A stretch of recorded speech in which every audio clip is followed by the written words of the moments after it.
Melemahnya nilai tukar rupiah dan dampak gejolak global mulai dirasakan pelaku usaha di sektor otomotif. Bengkel dan toko suku cadang kena kenaikan harga mulai dari oli hingga suku cadang, termasuk suku cadang yang berasal dari produk impor yang berujung pada penurunan omset hingga 30%.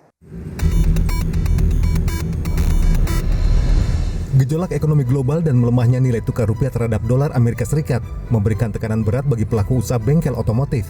Harga berbagai komponen terutama produk impor mengalami kenaikan signifikan.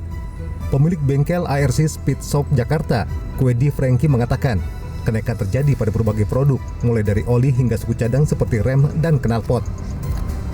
Harga oli naik sekitar 20 hingga 25% akibat kenaikan bahan dasar dan biaya produksi.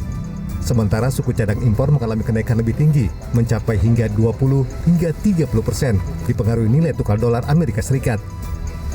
Kenaikan harga ini berdampak langsung pada penurunan daya beli konsumen. Akibatnya omset usaha bengkel turun drastis, bahkan mencapai 15 hingga 30% dalam 2 bulan terakhir.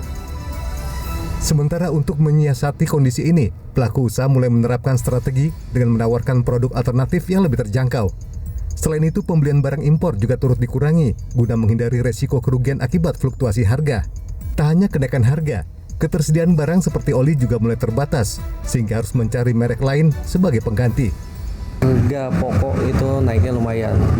Barang-barang impor yang pakai dolar, kemudian juga oli walaupun nggak pakai dolar, produksi Indonesia tapi kan base oilnya harga naik.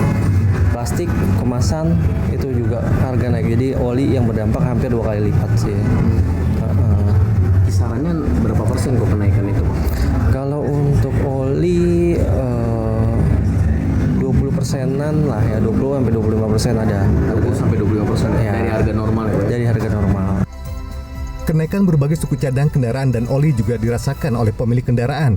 Mereka tak memiliki pilihan lain untuk mengikuti harga terbaru, karena perawatan kendaraan harus dilakukan secara berkala. Merasakan banget sih, terutama ya di spare part motor ya, naiknya lumayan jauh. Terus kebutuhan motor kayak oli, filter oli, semuanya naiknya lumayan sih. Tapi ya mau gimana lagi kan, motor udah ada, jadi tetap harus beli partnya. Dan harus melakukan perawatan ya? Para pelaku usaha berharap pemerintah segera mengambil langkah strategis lewat kebijakan fiskal dan moneter untuk menjaga stabilitas rupiah, sehingga usaha kecil dan menengah di sektor otomotif tetap bertahan di tengah tekanan ekonomi. Faisal Fazri, Jawa Post TV, Jakarta.